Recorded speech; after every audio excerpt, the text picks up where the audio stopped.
Amables amigos, feliz domingo.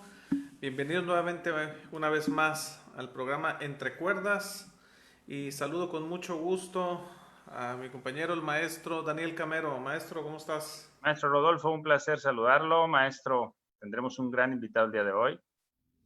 Así es, tenemos con nosotros al doctor Mario García Hurtado, quien nos va a hablar sobre un tema muy interesante para los guitarristas, para los músicos, sobre Julián Carrillo. Doctor García, muy buen día, ¿cómo le va? ¿Qué tal, Rodolfo, Daniel? ¿Cómo están? Qué gusto, maestro. Buena tarde y saludos a todos los compañeros que nos ven. Maestro, más bien doctor, tienes una tesis muy interesante sobre el concertino de Julián Carrillo. Y para empezar el programa quisiera que nos platicaras, ya que fue un tema de investigación de muchos años, primero empezar con quién es Julián Carrillo, qué lugar ocupa en lo que es la música mexicana y también su aportación a lo que es la música clásica, por así decirlo. Pues mira, Julián Carrillo nació en 1875 en una pequeña ciudad cerca de San Luis Potosí, de la capital, llamada Hualulco. Que por cierto es muy curioso porque a este pueblo nosotros estrenamos ahí el concertino. Bueno, no fue el estreno, fue una segunda interpretación con la Sinfónica de San Luis. Y era muy curioso porque en las calles de un pueblito, pues, veías calle Leopoldo Stokowski, calle Sonido 13, calle Baudelio García. Es muy, muy curioso, es muy pintoresco. Carrillo nació en este pueblo, ahí comenzó sus estudios. Después se trasladó a la capital del estado de San Luis Potosí para estudiar con Claudio F. Carlos. Más adelante se traslada a la Ciudad de México, al Conservatorio de la Ciudad de México. Aquí tuvo como maestro San Melesio Morales. Carrillo siempre fue un alumno destacado, de acuerdo con sus maestros, un violinista pues también muy destacado, y gracias a esos dotes de violinista, Porfirio Díaz lo escuchó en un concierto y le otorgó una beca para irse a estudiar a Europa. En Europa primero va a Alemania con Salomón Jadassohn, que había sido maestro de muchos grandes músicos, y después en Bélgica. Regresa a Carrillo. En su regreso ocupa varios cargos importantes para en instituciones importantes. Es director del conservatorio en 2 ocasiones. Después director de la Sinfónica Nacional. En algún momento fue aliado de José Vasconcelos después de la época de la Revolución. Y es precisamente en ese momento, en 1904-25, cuando deja de ser, ya está, digamos que dejando la dirección del conservatorio, que empieza con el Sonido 13. Y bueno, y ahí hay un parteaguas en su carrera musical. Después de eso jamás logró ocupar otro puesto de poder en México. Emergían otras figuras, como cuando ya estaba Ponce, pero particularmente Chávez comienza a liderar todos los puestos de poder y excluyen a Carrillo durante muchos años. Se aísla, por así decirlo, se margina, o lo marginan, o ambos, y se dedica completamente a su Sonido 13. Esto es a grandes rasgos que fue Carrillo. Es un músico que no solamente escribió en Sonido 13, es música microtonal, sino también tiene muchas obras de corte pues, muy romántico, nacionalista. Las sinfonías, Los Hilos Naranjos, Sexteto de Cuerdas, en fin, hay mucha obra que está escrita, por así decirlo, de manera tradicional y que también nos hacen ver al otro Carrillo antes del sonido 13. ¿Y a qué se refiere su teoría del sonido 13? Pues mira, el sonido 13, para resumirlo, es el uso de microtonos. Él hizo un experimento cuando era estudiante en el conservatorio con su violín, y más adelante llamó no solamente al sonido 13 el uso de microtonos, sino fue, digamos, que un nombre que usó para abanderar toda la revolución que él decía, la revolución musical, que incluía pues una nueva semiografía. Yo decía que había que simplificar la música, que las notas eran un poco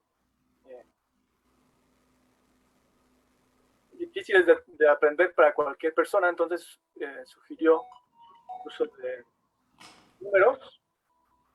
de números, lo cual me parece que es uno de los grandes aportes de Carrillo y no se habla mucho, ¿no?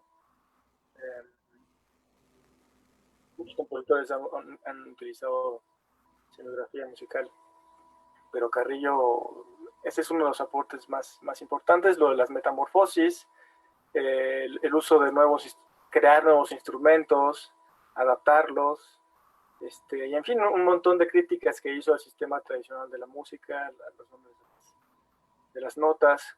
En fin, digamos que fue el sonido 13 fue el concepto que abarcó todos estos postulados de Carrillo. No solamente el uso de microtonos, sino nuevos instrumentos, todo lo que se acabó de comentar.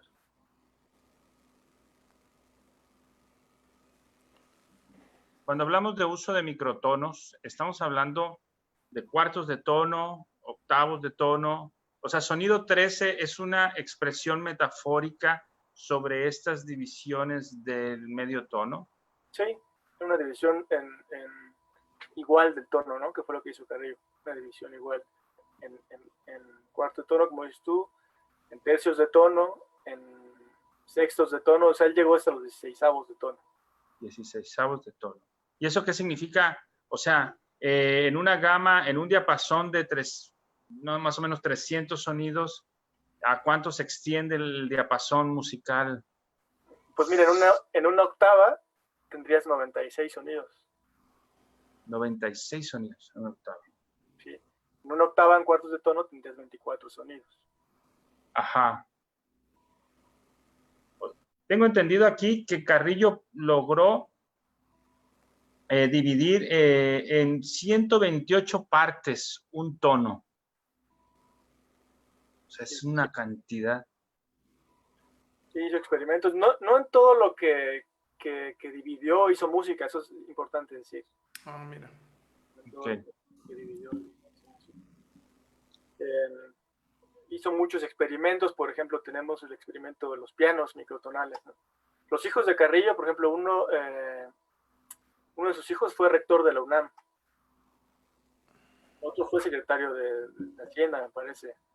Fueron gente que estuvieron bien posicionados ya cuando fueron profesionales, y gracias al apoyo de uno de sus hijos logró construir los pianos.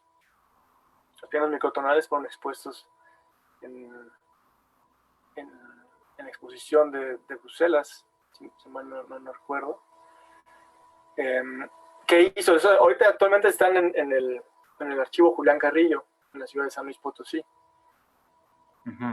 Un piano con cada división de la octava, un piano en cuartos de tono, un piano en tercios de tono, un piano en quintos de tono, sextos, hasta llegar a los 16avos de tono, y un piano por tonos enteros. Bueno, hablemos sobre los instrumentos. Ahorita está hablando de pianos, de la construcción de nuevos pianos para, pues, obviamente, demostrar esa teoría del sonido 13. En el piano es muy difícil. ¿Qué pasó con los otros instrumentos? Por ejemplo, el violín, la guitarra, que a lo mejor por su manejo más sencillo de traslado, pues era más accesible, porque el piano, imagínate, para construir, yo creo que fue o será una de las limitantes para la música de Julián Carrillo. Pero ¿qué hay de los otros instrumentos? Pues mira, para comenzar un poquito a contextualizar, Carrillo ya desde su tratado de instrumentación hace críticas a los instrumentos actuales. Señala, por ejemplo, que no hay una sonoridad más grave que el contrabajo. Propone crear un ultrabajo, ¿no? Es decir, para él decía que no había representación de todos los sonidos de la naturaleza en los instrumentos musicales. Siempre tuvo estas inquietudes, incluso propuso afinar los instrumentos de cuerdas de una manera distinta, por octavas. Y cuando él hace el sonido 13, digamos que encuentra el hábitat ideal para proponer todos sus experimentos. Entonces, por ejemplo, en el violín, pues no hay que hacer nada, ¿no? O sea, es decir, es un instrumento que no tiene trastes. Entonces puedes tú mediar el sonido con tu mano izquierda. Con todos los instrumentos de cuerdas como el violonchelo, el violín, la viola. Carrillo, cuando entra en una polémica con Carlos Chávez y con otros colegas, decide presentar un concierto del sonido 13 en el cual expondría muchas de las cosas que solamente eran teoría. Solamente él la señalaba, escribía en artículos, tenía una revista, la revista del sonido 13. Ya cuando los invita al periódico Universal a presentar el concierto, pues Carrillo empieza a construir instrumentos. El primer instrumento que logra modificar es la guitarra. Exacto. El primer instrumento que Carrillo manda a modificar es la guitarra, y es gracias al apoyo del laudero jalisciense Baudelio García, con el cual trabajó durante muchos años. Carrillo le propone a Baudelio García la construcción de una guitarra de 25 cuerdas, afinadas a un cuarto de tono cada cuerda, la distancia de cuarto de tono entre cada cuerda. Baudelio García le dice no, o sea, eso que me pides tú es una guitarra casi imposible, imagínate. Después harían un arpa con eso. Hagamos la guitarra, pero entrastémosla en lugar de con 12 trastes, a la octava con 24. Así surge la primera guitarra microtonal de cuartos de tono de Carrillo. Adicionalmente, esos instrumentos, exacto. Adicionalmente, esos instrumentos hay una octavina, que es un orgófono tipo guitarrón entre guitarra y contrabajo de 3 cuerdas. Surgen las arpas cítaras, que eso es una especie de el nombre. Bueno, les pongo la imagen si gustan para que vean los instrumentos. Sí. Oye, yo quisiera, ahorita que estamos hablando de la guitarra que tienes atrás, ¿es una guitarra de cuartos de tono? Sí. ¿La pudieras mostrar más cerca para que la pudieran apreciar? De hecho, es una guitarra en tercios de tono. Tercios de tono. Sí. Ahorita tengo imágenes que les quiero mostrar, pero aquí no se alcanza a ver. Ajá. Ok. ¿Y cuántas Igual ahorita obras no la compuso para esa guitarra? Okay. ¿Y quién las tocó? O si se tocaron y si se grabaron. Sí, si quieres ahorita vamos a eso. Primero les quiero mostrar un poco de los instrumentos que yo voy a compartir mi pantalla. Claro que sí. O sea, hay una diferencia entre la guitarra octavina, lo que denominas guitarra octavina, y guitarra Carrillo, dices, ¿verdad? La guitarra Carrillo es la primera que construyó y la octavina es la que va por cuartos. Eso creo haber entendido. No, es diferente. Espérame, ahorita te explico. Sí. Bien. Estos, no sé si alcanzan a ver. Sí. Bueno, este es un anexo de mi tesis. Estos son algunos de los instrumentos, de los primeros instrumentos que Carrillo modificó para la utilización de microtonos. Aquí tenemos la guitarra, es la guitarra de Baudelio García en cuartos de tono. Estas son las arpas cítaras. Mm, No es una arpa como la conocemos, que está en vertical, Sí. sino es más similar a un instrumento que está acostado. Aquí vemos la octavina, esta es la octavina, mira. No podemos hablar que sea propiamente una guitarra, pero sí es un cordófono. 3 cuerdas, aquí puedes tocar semitonos, cuartos de tono, octavos de tono. Estas son las arpas, Ujú. y los trombones. ¿Y ese instrumento de aliento cómo se denomina? Es un trombón.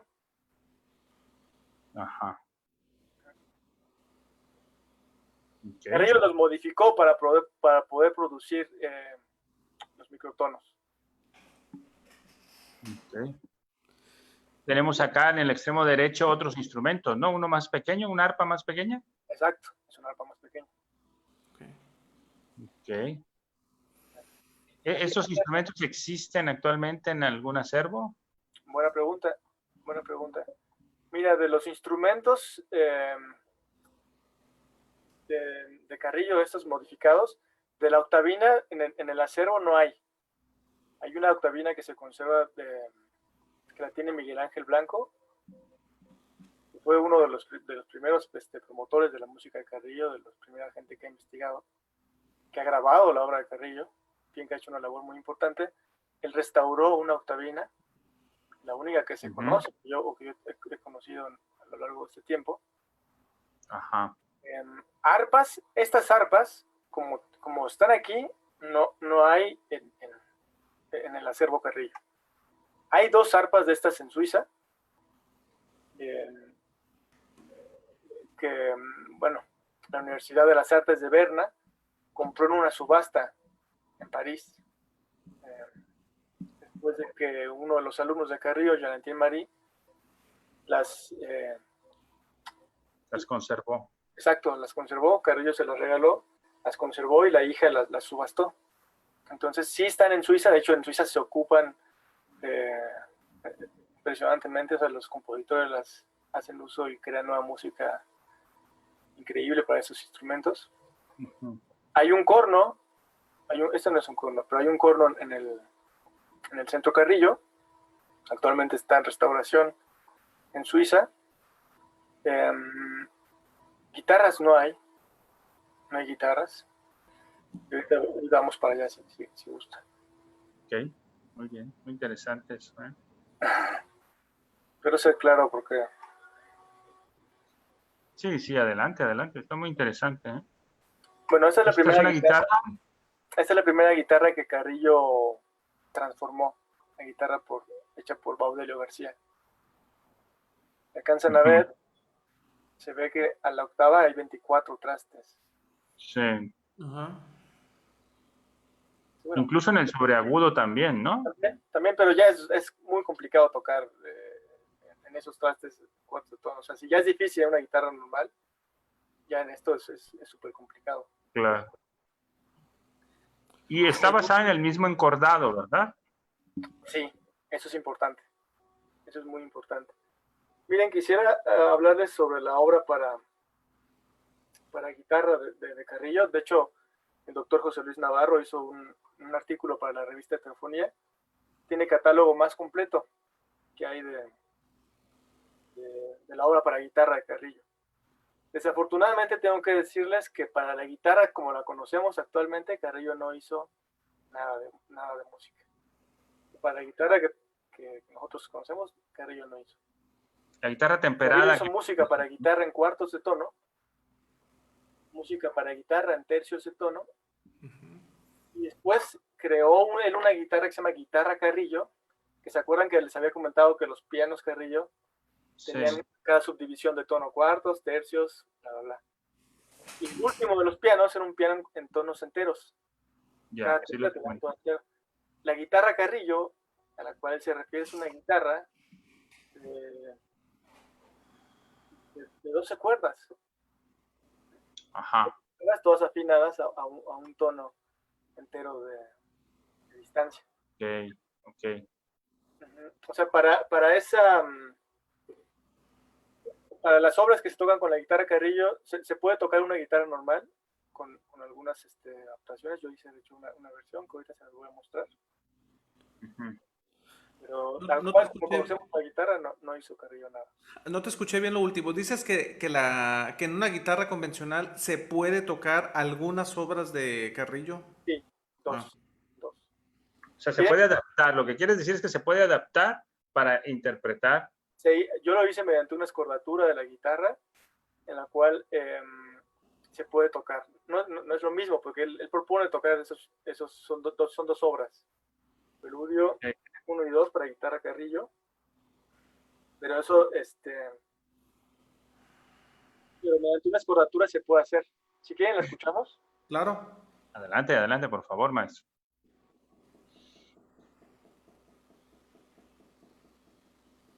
Entonces vamos a escuchar ahora, dices, Preludio 1. Ajá, Preludio 1 y 2 para guitarra Carrillo. Okay. Estás interpretándola, maestro, en una guitarra En una guitarra normal. normal, temperada, pues. Sí. A ver.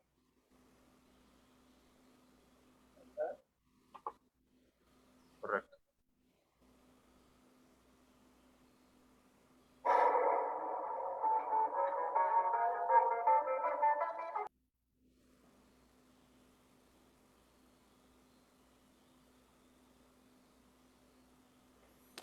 Se nos fue el sonido.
Muy bien.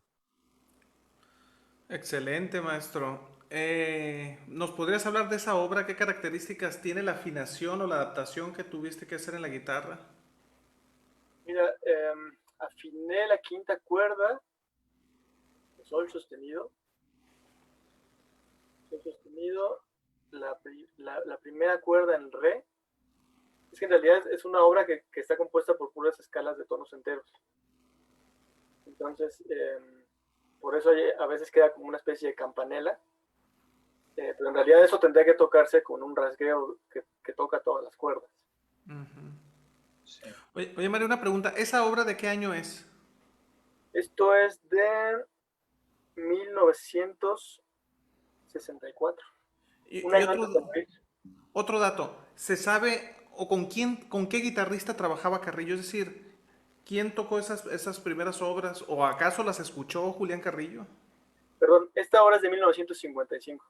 Ok. Eh, bueno, uno de los primeros guitarristas con los que trabajó fue Rafael Adame, Ah, mira, ok. ¿sí? Con el famoso Rafael Adame. Después eh, dejaron de tener relación, no se sabe bien por qué. Ujú. Con el mismo Baudilio García, con el constructor de guitarras, también Carrillo colaboró. Y a lo largo de su vida, cuando se va a Nueva York, la segunda vez que se va a Nueva York, cuando compone la Sonata Casi Fantasía, el concertino, trabaja con un guitarrista de allá, se llama Genaro Nava. Ujú.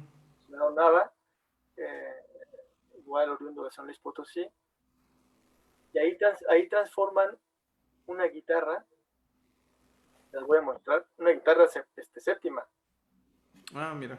una guitarra séptima semidoble, de acuerdo con Salvador Soto, que fue quien hizo esta guitarra, por cierto, ahorita lo voy a mencionar. Oye, Mario, una pregunta. ¿Hay dato de estreno de las obras? ¿Y de dónde se estrenaron? ¿O hay datos de primeras grabaciones? Mira, sí, sí hay. Te digo que el doctor José Luis Navarro hizo un artículo muy completo al respecto. Ah, qué bien. Algunas de las obras que Carrillo compuso en aquella época sí se estrenaron, ¿no? La suite, estrenada por Rafael Adame. Otras, esta no la escuchó él, pero sí hay cosas que están grabadas. Ah, ok. O sea, sí hay muchas obras para esta guitarra en cuartos de tono que él no escuchó, es decir, que no... Ah, de acuerdo. ¿Y hay algún comentario sobre las críticas de aquella época hacia las obras de Carrillo? Pues mira, sí, o sea, sí hay muchos comentarios, incluso, no sé si están viendo ahorita Sí, sí la vemos. ¿la ven? Es una guitarra séptima, ¿ven? Sí, se ve claramente una guitarra séptima, pero... El Es en cuartos de tono. encastado no se logra ver. No se ve, pero es en cuartos de tono. Ujú. Ok, Genaro muy Nava. bien. Sí hay críticas, de hecho, unas no oficiales muy interesantes están en el archivo, en los programas, en el fondo reservado del CENIDIM. En el fondo Vaqueiro Foster, donde él tiene todos los programas de mano en los conciertos. Y Ujú. Vaqueiro Foster, que fue uno de los alumnos de Carrillo, fue uno de los primeros intérpretes del sonido 13, después él siguió más las teorías de Augusto Novaro, pero Vaqueiro Foster se expresa bastante bien de las ejecuciones para guitarra de Adame, y bueno, hay mucha crítica en torno a las obras de Carrillo, digo, que no son de guitarra, hay mucha crítica, ¿no? Hay mucha no tan favorable, Claro, natural. por, pues digamos, por los alumnos, por el mismo Carlos Chávez y la gente los continuadores de la crítica chavista, por así decirlo.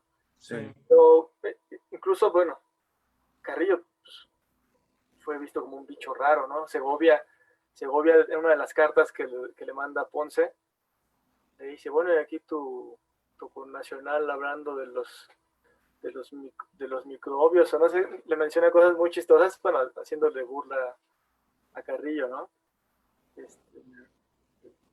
Obviamente fue visto pues muy mal en aquella época en el medio mexicano, yo creo. Pero, sin embargo, hay que ver a Carrillo más bien como uno de los teóricos que hubo en el siglo XX. todo el mundo, bueno, en gran parte del mundo, ¿no? Por ejemplo, en Europa está Iván Vishnegradsky, un músico ruso que después se fue a París, que trabajó igual una nueva escenografía, que transformó instrumentos. También está Lois Hava, que yo toqué una obra de él, una suite, si no me parece, si mal no recuerdo, cuartos de tono. Está, bueno, Harry Parch en Estados Unidos. Bueno, los alumnos que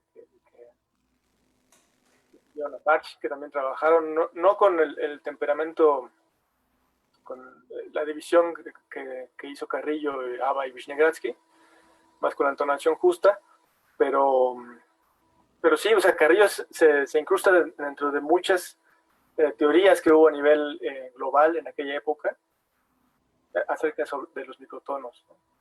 Obviamente ha existido los microtonos desde muchos años, muchos siglos en las culturas, Claro. en el folclore, ¿no?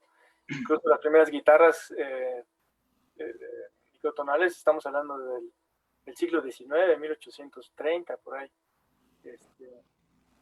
Incluso Ya había habido cosas microtonales antes, ¿no? Carrillo siempre lo proclamó como el descubridor de los microtonos. Yo creo que era algo más publicitario porque obviamente no es real.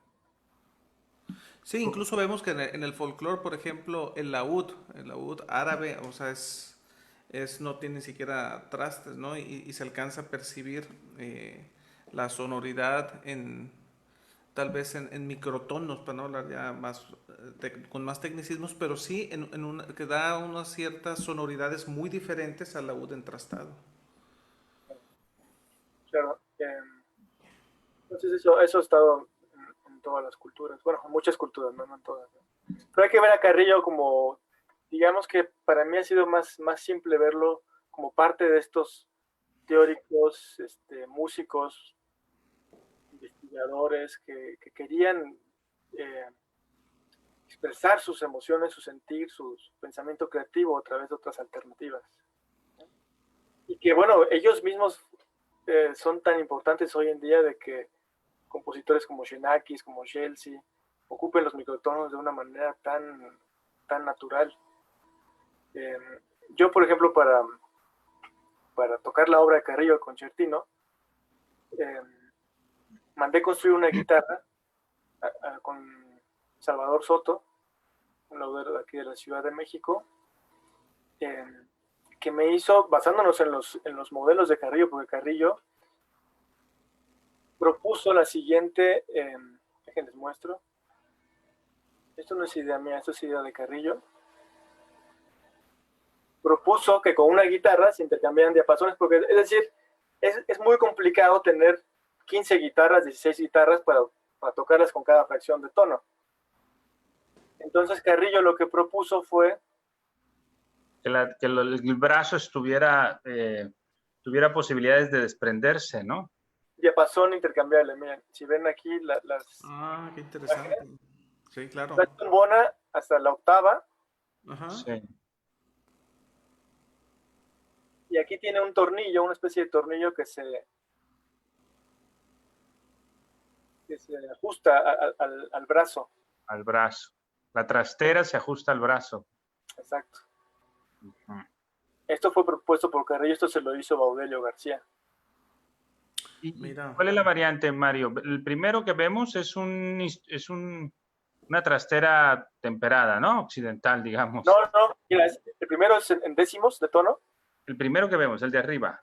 Exacto. El segundo es en 16avos. Ok.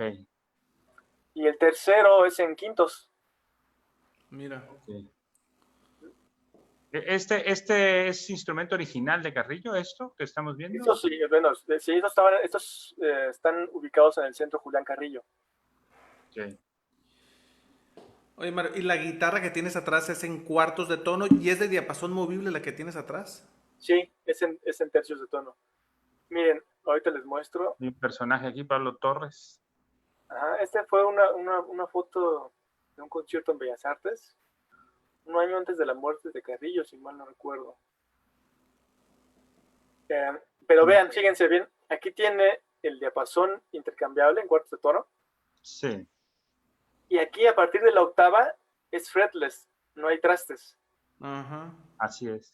Eso es lo ideal para tocar la obra de Carrillo, porque él escribió cosas después de la octava. Entonces, si tú tienes, digamos que todo el diapasón en cuartos de tono, ya no te funciona para tocar aquí. Es decir, cuando se ajusta solo aquí. Claro. ¿No? Ya hay modelos, he visto en internet de un compañero músico que patentó, de hecho, una forma de hacer las guitarras con el diapasón, pero completo. O sea, lo cambia completo, cambia todo esto.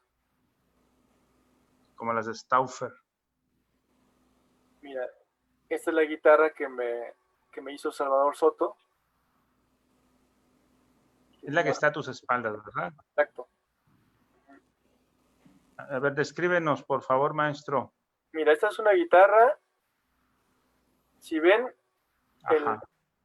aquí la cabeza de la guitarra, tiene un aditamento que él ingenió para poner la séptima cuerda. Sí, que está fuera de la... Pues esta guitarra está hecha para tocar toda la obra de Carrillo. Esa fue la idea. Es una guitarra con la cual pudiera tocar toda la obra de Carrillo.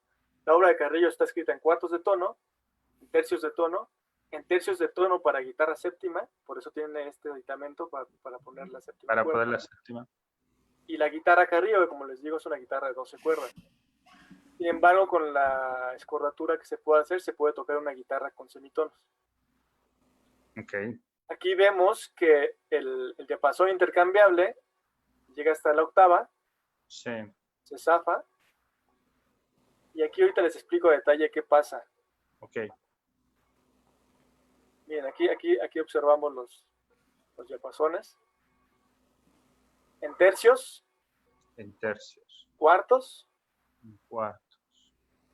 Y normal en semitonos. El semitono. Ok, ahora ya lo veo, porque hace rato me daba la perspectiva, otra perspectiva, y ahora ya veo la perspectiva.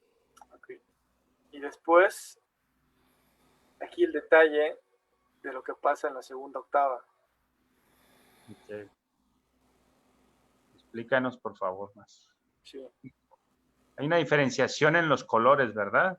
Justo, fíjate. El primer detalle es que la guitarra llega, o sea, es de 2 octavas completamente. Ya. Porque Carrillo escribió música hasta acá, ¿no? Sí. Por eso es importante tener las 2 octavas completas. Ya es que la guitarra llega hasta acá. Sí, hasta un 19, 20, digamos. Exacto. Entonces, yo le pedí a Salvador que lo ajustara y lo hiciera completo. Ok. Aquí tenemos completo la octava. Después, sí. Fíjate muy bien. En color blanco están los cuartos de tono. Ok. Yo quiero tocar un cuarto de tono, piso aquí. Okay. En color amarillo están los tercios de tono. Sí. Y en rojo es donde están los semitonos. En rojo, donde están los semitonos. Ok.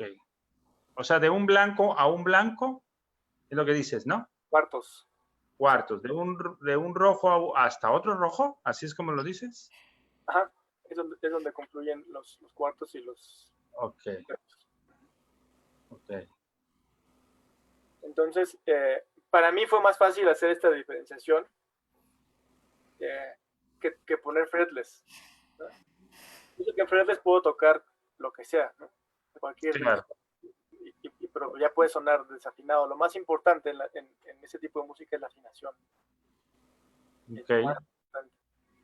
Entonces, como en la música de guitarra de Carrillo solamente es cuartos de tono, tercios de tono y semitonos, pues nada más puse los colores de lo que a mí me interesaba tocar. Ok. Y dices tú que Carrillo no explora hasta el final de la trastera, ¿verdad? Aquí se ve el aditamento. Sí. Se quita. Ok. Un gran trabajo, la verdad. Me gustaría mostrarles un video Sí, del señor. estreno del preludio para guitarra en tercios de tono. Perfecto. Muy Perfecto. bien. Perfecto. Adelante, maestro. Adelante. Sí, un momento.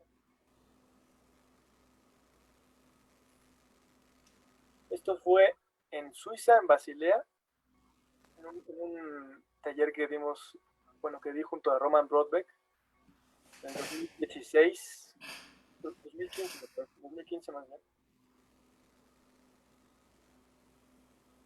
Aquí está.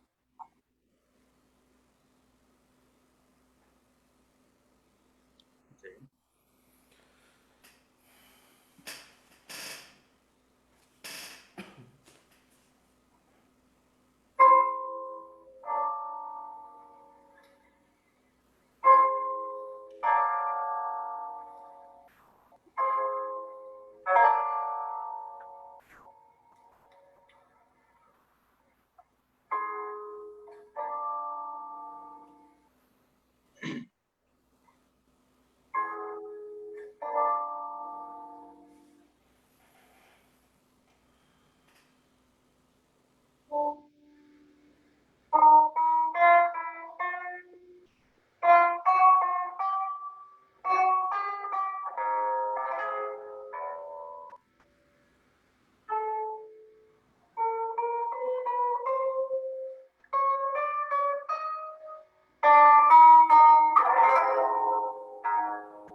Si ven, si observaron, ahí se ve cómo cambio el diapasón.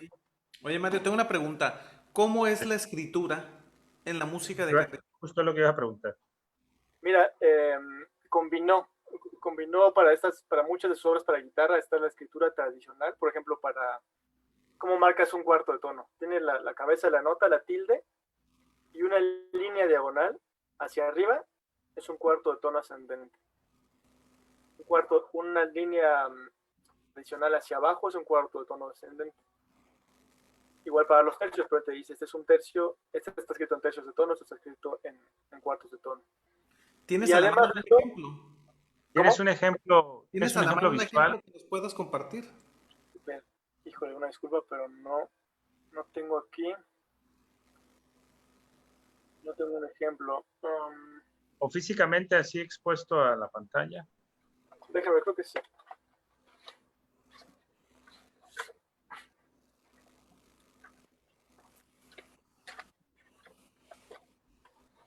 Aquí tengo un ejemplo, pero de la escritura en números, que también era la que les iba a comentar ahorita. Cada número, creo que se ve muy mal. Sí. Sí, lo veo, lo veo.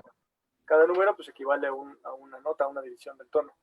En el caso de los tercios, el 1 es un tercio de tono, el 2 segundo, tercero tono. Y así hasta llegar al número 18.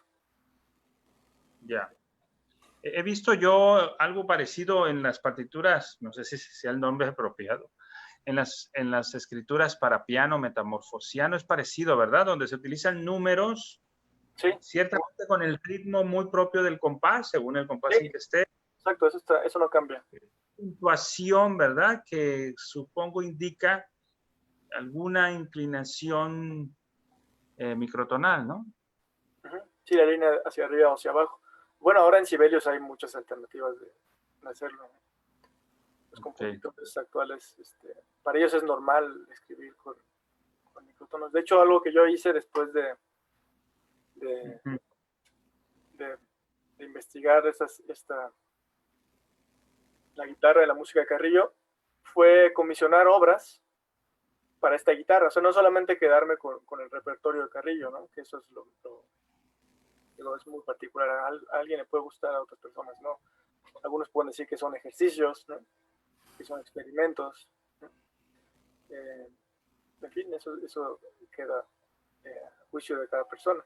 Pues yo traté de ir más allá y aprovechar la guitarra y comisionar obras. Entonces, por ejemplo... ¿Material de nueva creación que te han creado para ti? Sí, sí. De hecho, Germán Romero, que es un compositor de los bueno, que más me gustan, me hizo una obra en tercios de tono muy bonita que se estrenó en el Foro de Música Nueva de 2017. Sí. José Luis Hurtado, que vive en Nuevo México, que es un excelente compositor.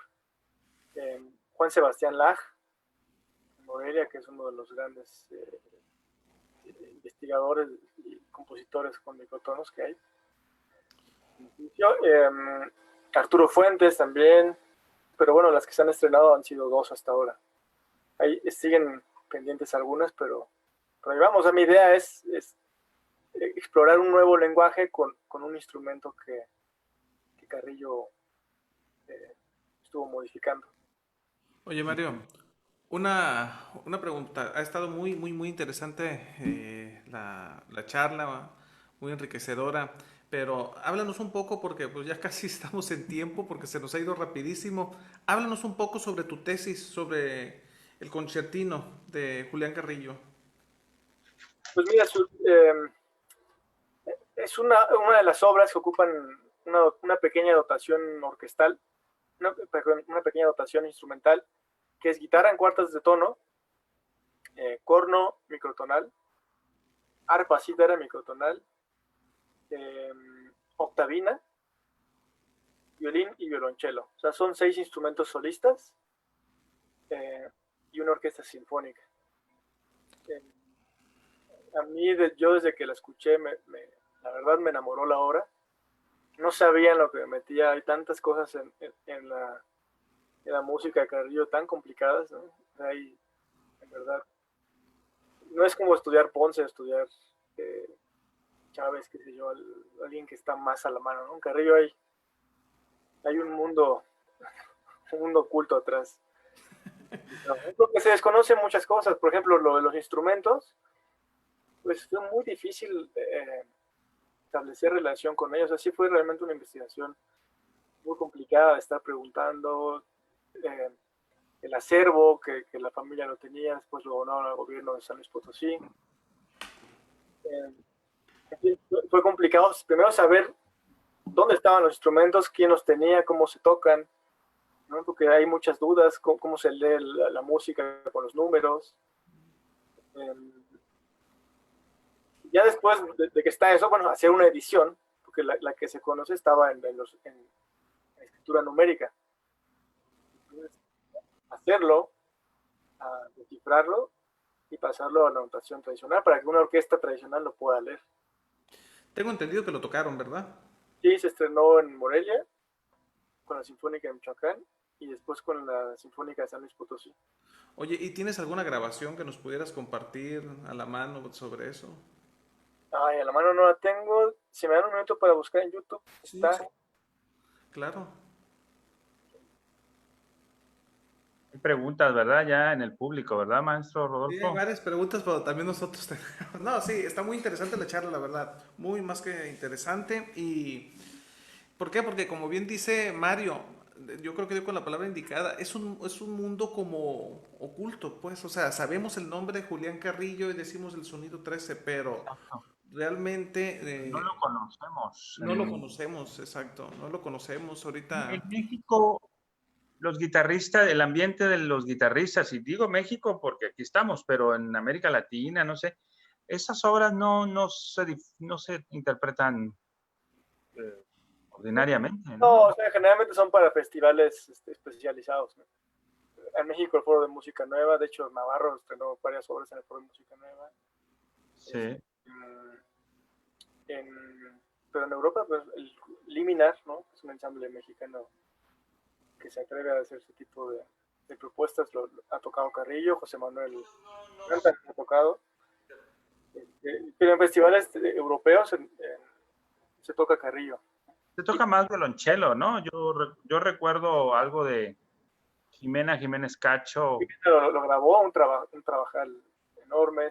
También se grabó una ópera por la Sinfónica de San Luis, Matilde. Sí, no es fácil, digamos que casi cada que se cumple un aniversario de muerte importante se hace algo de Carrillo, ¿no? Exacto. Miren, les pongo una grabación, tantito de la grabación de la Sinfónica de San Luis. Ok.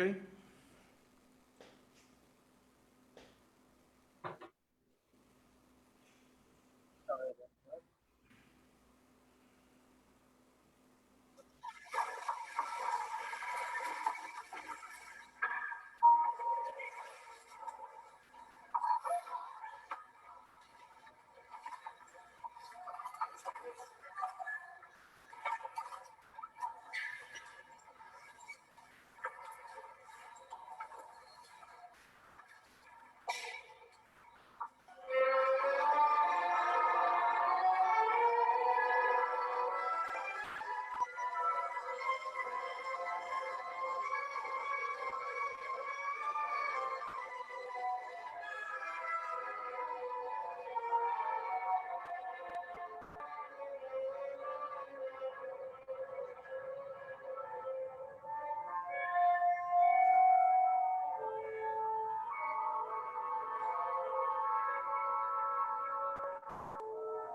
un poco de...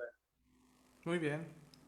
Me parece que es la primera obra que ocupa un ensamble microtonal con una orquesta sinfónica. Entonces es muy interesante escuchar los contrastes de una orquesta sinfónica, bueno, toca muchas escalas por tonos enteros, muchos clusters, pero la estructura, por así decir, la estructura de la música es una estructura romántica, ¿no? Una forma sonata tradicional. Es lo que iba a comentar, que definitivamente es un mundo nuevo en cuanto a los sonidos, pero que se percibe cierto romanticismo aún en ese gama en esa paleta de sonidos diferentes, De acuerdo. oscopio, como podemos decir, pero sigue estando ese lenguaje romántico. Se ve que podríamos decir que el mismo Carrillo, pues aborda ese estilo romántico, pues, en cuanto a la obra. Sí, pero ahí se han hecho muchas, se ha escrito mucho al respecto, Alejandro Madrid, incluso Ricardo Miranda, mucha gente ha escrito sobre el lenguaje de Carrillo, ¿no? Sí, es como alguien, imagínate, empezó con el sonido 13 a los 50 años, o sea, ya era un músico formado, o sea, y aparte un musicazo, o sea, era un director de orquesta excelente, un violinista, imagínate, becado por Porfirio Díaz, era un músico realmente formidable, ¿no? Se habla de como el director de orquesta era maravilloso. Y después, pues bueno, empieza con los experimentos, pero pues no creo que no puede olvidar tan pronto todas sus bases formativas, ¿no? Aparte con quien estudió, con Jadassohn. Pero ya al final de su vida sí hay una evolución en su lenguaje. De hecho, una de las tesis de Alejandro Madrid es una evolución en los cuartetos de cuerda, en los 13 cuartetos de cuerda. Y se nota como hay cuartetos que son realmente fascinantes, ¿no? Son muy atrevidos con otro tipo de lenguaje. Sí, creo que en las obras para guitarra son muy experimentales, honestamente. Hay una suite que es prácticamente como si fuera barroca, pero parece que está desafinada. Pero, pues bueno, aquí lo interesante es qué hacemos con los instrumentos que mandó modificar, o sea, qué uso les damos para que sigan viviendo, o sea, porque esos instrumentos en Suiza los ocupan para hacer obras, o sea, los pianos que están en Suiza, hay una beca que quien la gana, el compositor que la gana, le llevan el piano a su casa y compone durante un año con ese piano. Y en México los pianos pues están encerrados, Museos. sin darles uso, que para mí es lo importante. Bueno, Mario, fíjate que tenemos, nuestro compañero Andrés Quiroz no puede entrar aquí para leernos los comentarios, pero aquí me los hizo llegar. Te manda saludos Isela Redondo, te manda saludos Rafael Elizondo, Luis Eduardo Quintero dice qué interesante el tema del sonido 13. También te manda saludos José Luis Segura, Charbel Pimentel. Saludos desde Colombia de parte de Juan Carlos Venegas, también nuestro compañero Marco Vinicio. Y hay algunas preguntas a las cuales quisiera llegar. La primera dice, ¿qué se sabe acerca de la relación emocional del microtonalismo que da sensación de inestabilidad? ¿Es por eso que no tiene aceptación general? Pues mira, la verdad que no me gustaría meterme al respecto, desconozco grandes rasgos si hay algún tipo de alteración. Sé que hay tesis, hace tiempo me contactó alguien que estaba haciendo una tesis sobre, creo que cognición musical, para ver si había efectos en tu cerebro con el uso de los microtonos, pero no sé, la verdad desconozco. Heriberto Soberanes pregunta, ¿hay antecedentes del folclore utilizando microtonalismo? Sí, en la música griega, ¿La música qué, perdón? griega, árabe,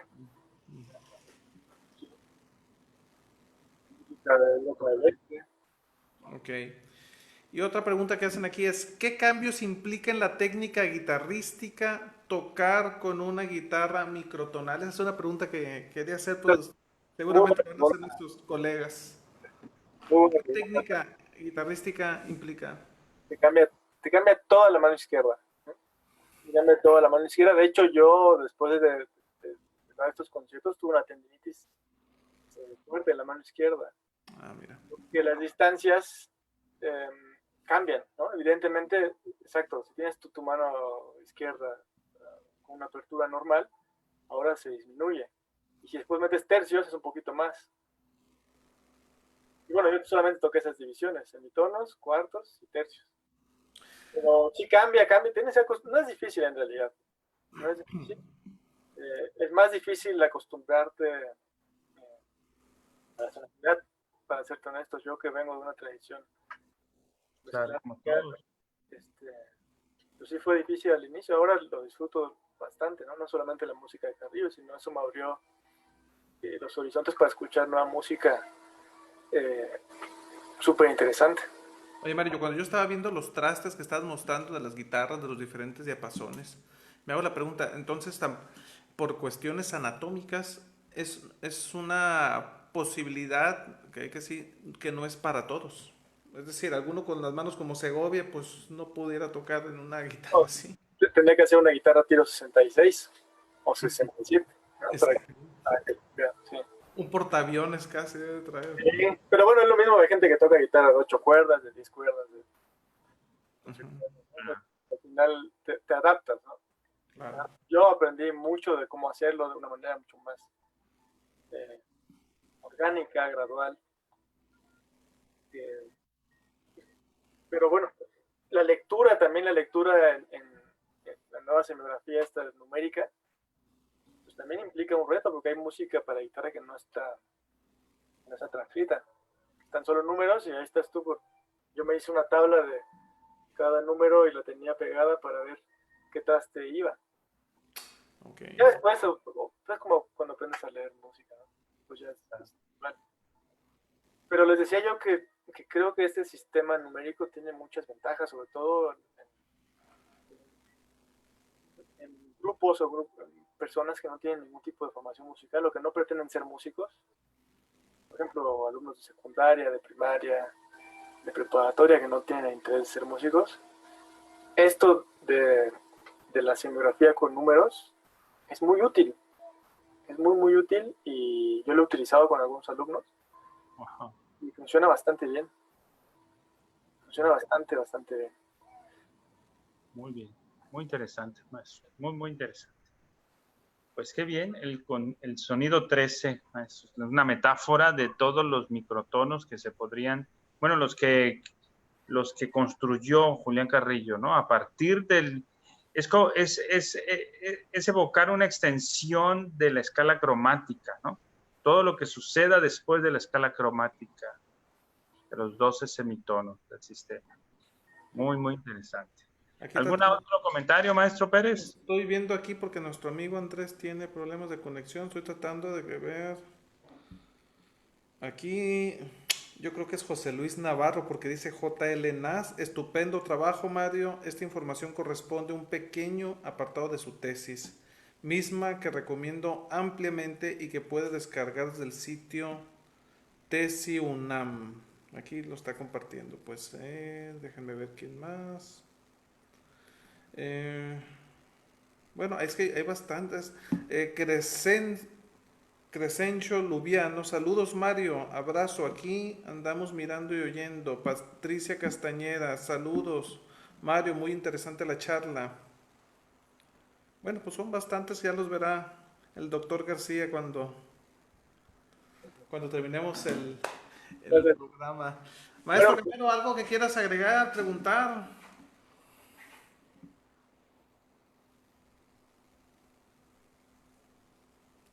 Tampoco nos está escuchando el maestro Camero. Sí, perdón, estaba leyendo lo del doctor Navarro. No, pues solamente pues agradecer al maestro García. Sí, estaba viendo que hay un vínculo que el doctor Navarro Es está para descargar compartiendo la tesis de... para descargar la tesis, Mario, tu tesis. ok. Bueno, pues interesante. Aquí la estoy viendo. Pues yo agradecer al maestro, al doctor Mario García, amigo de hace muchos años, ¿verdad, Mario? Claro. Y bueno, pues agradecer los aportes que el día de hoy nos has compartido. Yo me confieso poco conocedor del área, aunque recuerdo al doctor, a la hora doctor Navarro, cuando en aquellas juventudes andaba explorando sobre el sonido 13, ha sido un tema que he escuchado yo desde hace muchos años, ¿no?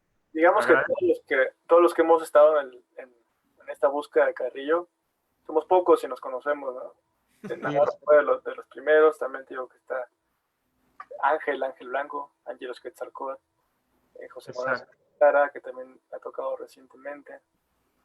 Bueno, Jimena Jiménez Cacho, bueno, ella es chelista, ¿no? Sí. Bueno, en paz descanse Omar Hidalgo también. Okay. Entonces, Muy bien. Sí nos ubicamos.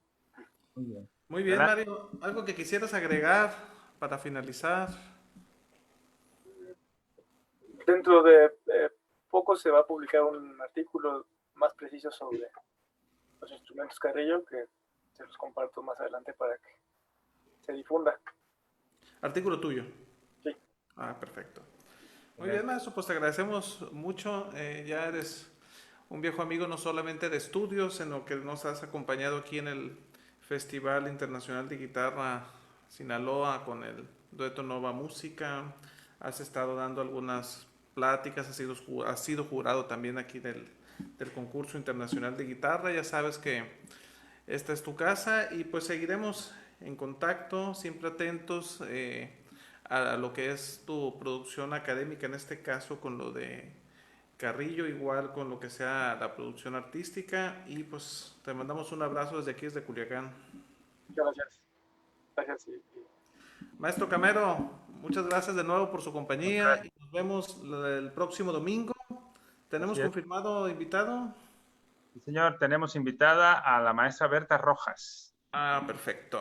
Tenemos la maestra Berta Rojas que nos va a acompañar el próximo domingo aquí en el programa de Entre Cuerdas.